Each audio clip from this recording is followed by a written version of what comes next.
नमस्कार मित्रांनो, सावलीची जणू सावली या आजच्या एपिसोडमध्ये आपण पाहत असतो. तिलोत्तमा मॅडम अमृताला शोधत सारंगच्या रूममध्ये येतात आणि बोलतात, अरे इथे आहेस का तू? सगळं घर शोधून झालं माझं, इथे आहेस तू?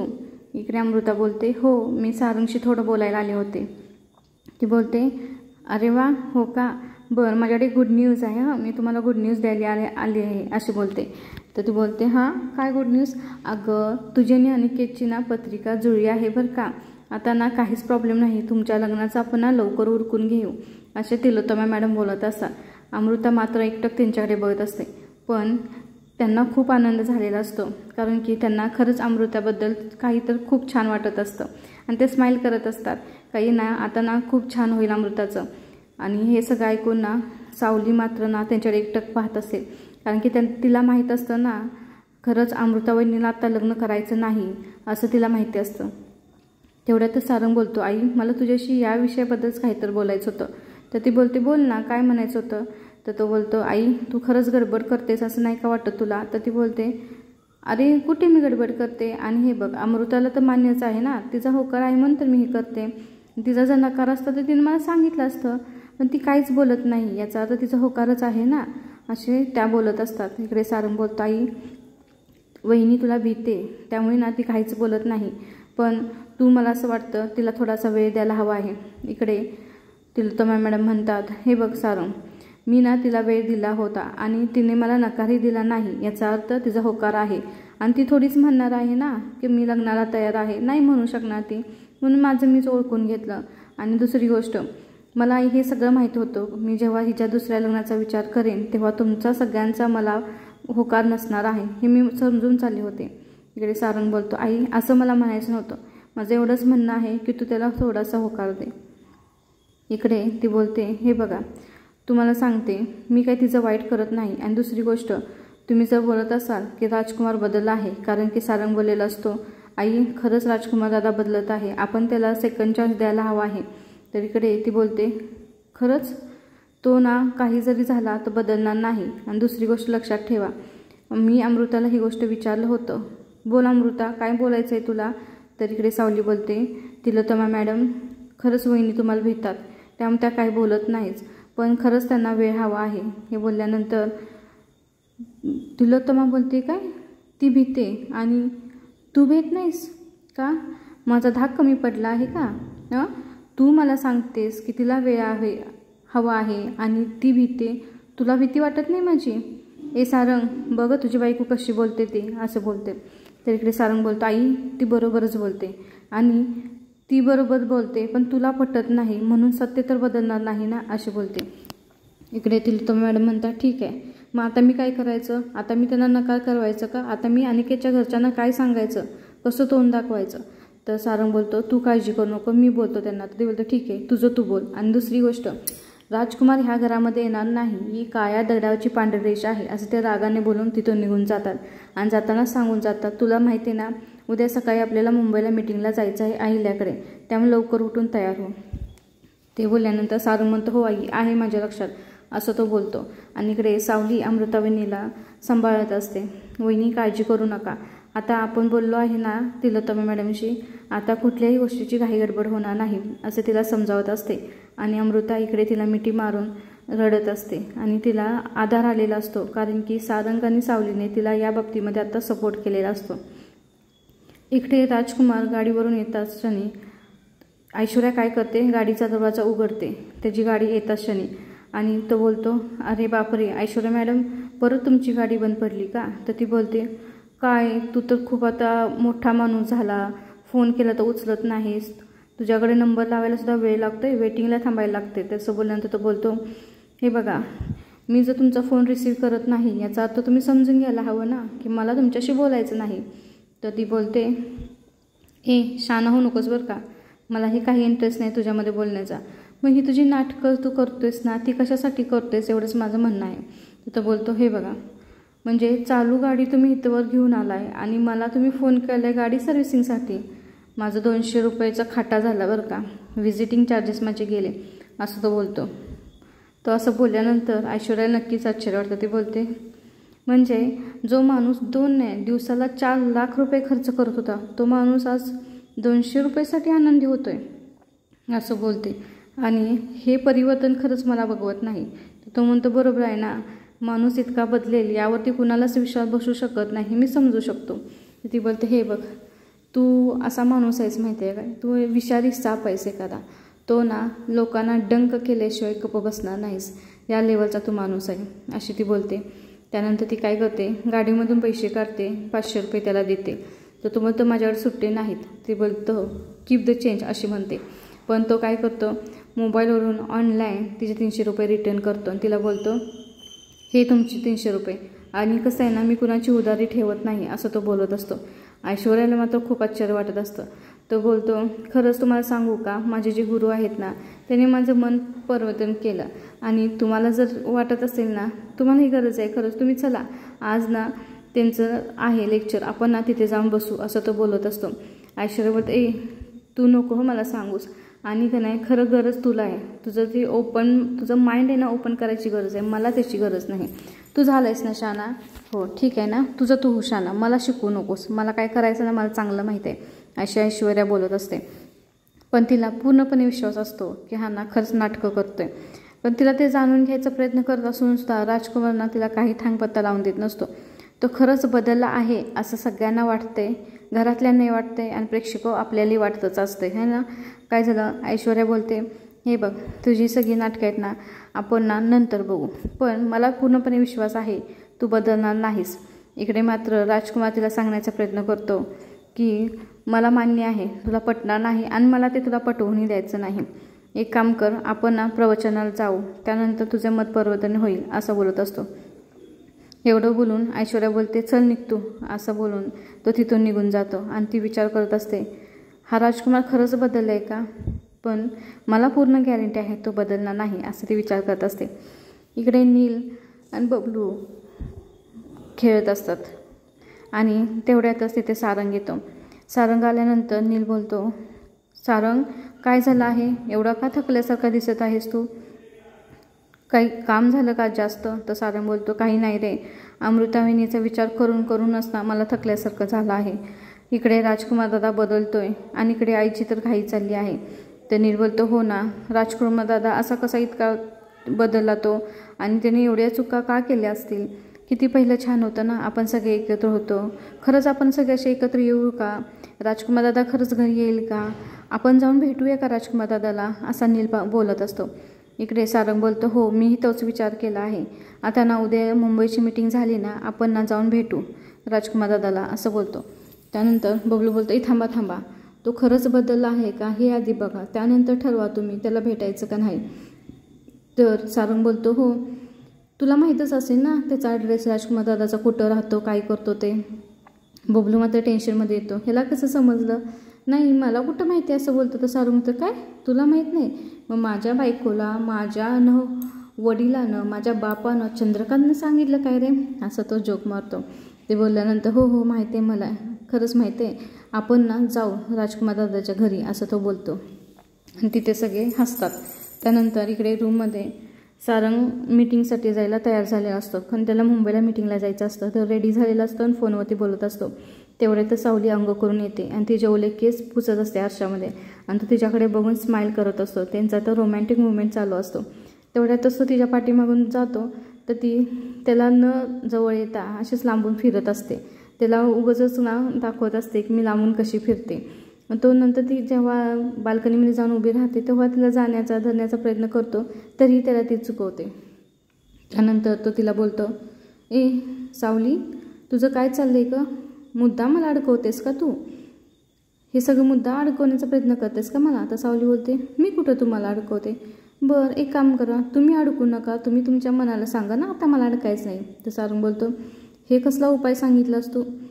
ते म्हणते हां म्हणजे चुका करणार तुम्ही आणि माझ्यावरती घेणार, तो तुम्ही कुठल्या चुका केल्या. म्हणते मी सकाळपासून तुम्हाला उठवते तर 5 मिनटं थांब असं करतो मी, अजून झोपला आणि आता उशीर झाला मी मला बोलताय. तर तो बोलतो नाही मला माहिती आहे हे सगळं तू मुद्दाम करतेस, तू मुद्दाम मला असं इम्प्रेस करायला बघतेस आणि मला उशीर व्हावा, आई मला ओरडावी ह्यासाठी तू सगळं करतेस ना, असं तो तिला चेष्टेने बोलत असतो. आता सावली बोलते, हे बघा मी तसं काही करत नाही, तुम्ही सुटायला उशीर केला ना म्हणून सगळं झालं. त्यानंतर सावली बोलते, बरं ऐका, मी ना तुमच्याशी कोथिंबीर वडी केली आहे तुम्हाला खायला. तर तो बोलतो, नको मला नको कोथिंबीर वडी, मला गोड काय तर हवं आहे. ती बोलते, मग शिरा करू का? तर तो बोलतो, नको एक काम कर, तुलाच एका डब्यामध्ये पॅक करतो आणि नेतो. तर ती बोलते, हो का, बरं ठीक आहे, पण काय माहिती आहे का, अहो आपल्या ना घरामध्ये एवढा मोठा डबा नाही आहे की त्या डब्यामध्ये मी बसेन, असं ती बोलते. आणि त्यानंतर त्या दोघांचं जे रोमॅन्टिक मुवमेंट तिथे चालू असते. तेवढ्यातच सारंग तिला जवळ करण्याचा प्रयत्न करत असतो आणि तीही स्माईल करत असते. तेवढ्यातच बबलूची हाक ऐकू येते. सारंग दादा असं बोलल्यानंतर तो बोलतो, एक दिवस ना ह्या बबलूचं ना मी अस्तित्वच या जगातून संपवून टाकणार आहे, असं ना तो बोट दाखवत बोलत असतो. सावली मात्र स्माईल करते आणि तिथून निघून जाते आणि हा विचार करत असतो, माझी बायको कॉमेडी करायला लागली का काय, असं ना सारंग बोलत असतो. तेवढ्यातच इकडे तारा स्वतःची सेल्फी फोटो काढण्यात ना मजेत मस्त चाललेली असते. तेवढ्यातच बबलू येतो. बबलू म्हणतो, अरे वा वा वा वा, काय मस्त ना, काय मस्त टेक्निक आहे, काय छान करतेस ना तू सेल्फी तारा. तारा बोलते, यामध्ये काय आहे? तर कारण तो बोललेला असतो, पोरींचं मात्र भारी आहे, पोरींना छान जमतं. म्हणजे त्यात काय, सेल्फी तर काढते ना, आणि तुम्ही का काढत नाही का सेल्फी? तो बोलतो, काढतो ना, पण कसं आहे, टेक्निक लागते ना, प्रत्येक गोष्ट करायला काही तर टेक्निक लागते आणि ती मला शिकव ना, तू काहीतरी टिप्स दे, असं तो बोलत असतो. आणि त्याचं इनडायरेक्ट बोलणं ताराला समजलेलं असतं. तारा बोलते, ओके, म्हणजे मला समजलं, आता तुला काय हवं आहे ते समजलं, बरं कसल्या टिप्स हवेत तुला सांग, मी सांगते तुला, अशी ती बोलते. तो इकडे बोलतो, हे बघ मला ना प्रपोज करायचं आहे किरणला. ती बोलते, पण तो बोलतो, कोणत्या वेळी करू, कोणती योग्य वेळ असेल? ती बोलते, तुला जी वाटेल ती योग्य वेळ असते. तर तिकडे तो बोलतो, नाही असं नाही रे, कसं आहे, मी तिला प्रेमाच्या कविता म्हणतोय आणि ती मला फ्रेंडशिप फक्त करते. तर ती बोलते, हां तू कविता तेवढ्या काही म्हणू नकोस, नाही तर ती पळून जाईल बरं का.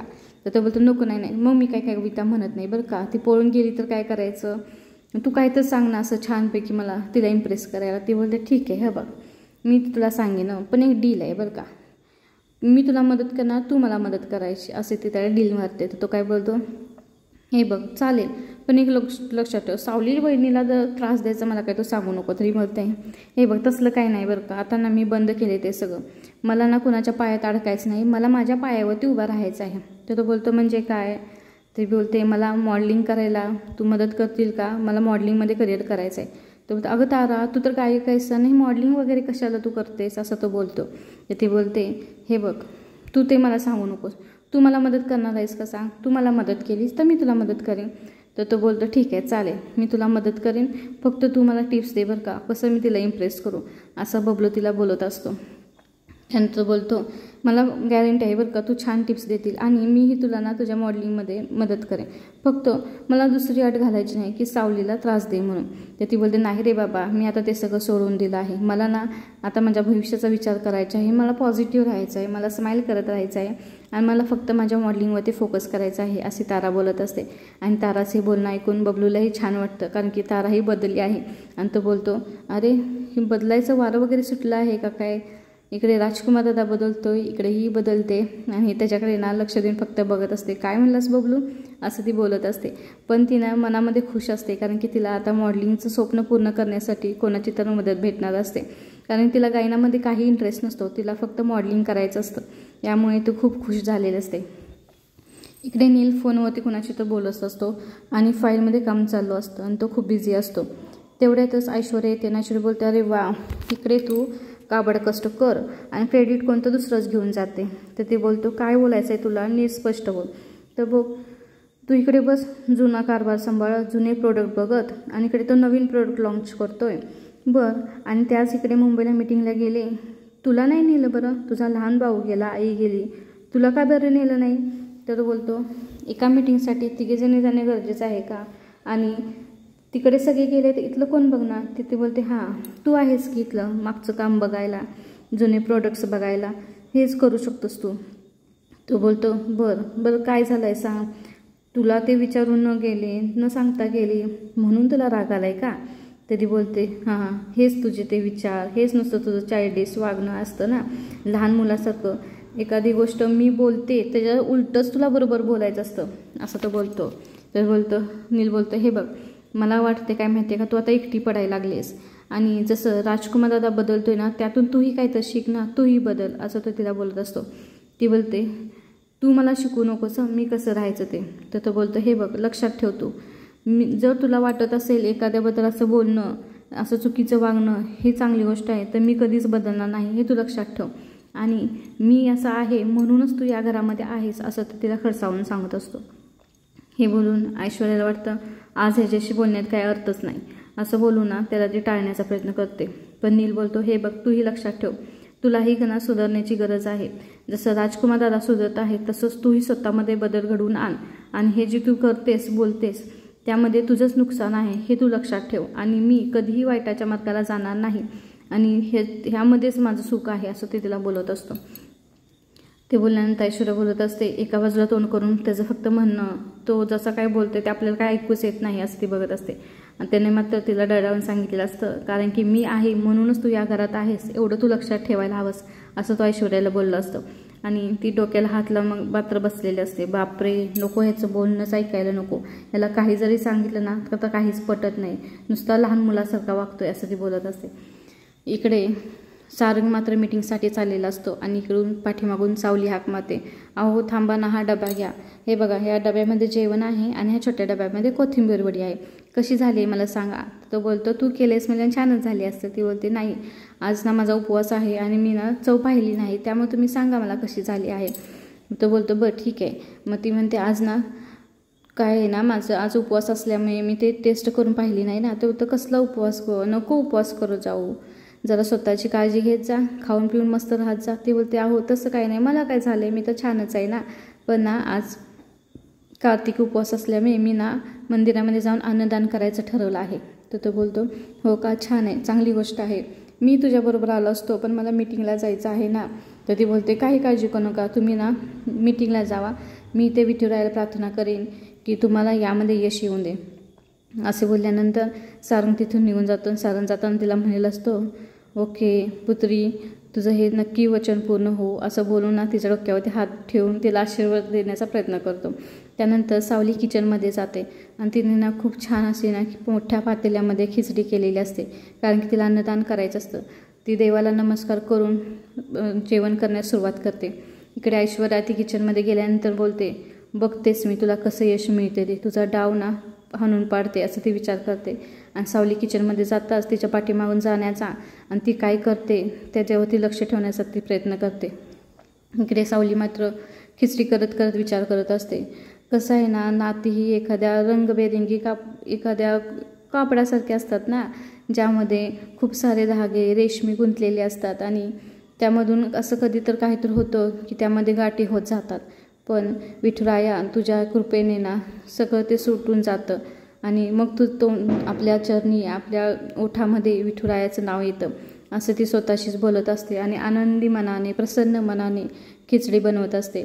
विठुरायाची मूर्ती तर एवढी सुंदर दाखवली आहे ना, एवढे अप्रतिम मूर्ती आहे, त्याच्यामध्ये तुळशीची माळा घातलेली आहे.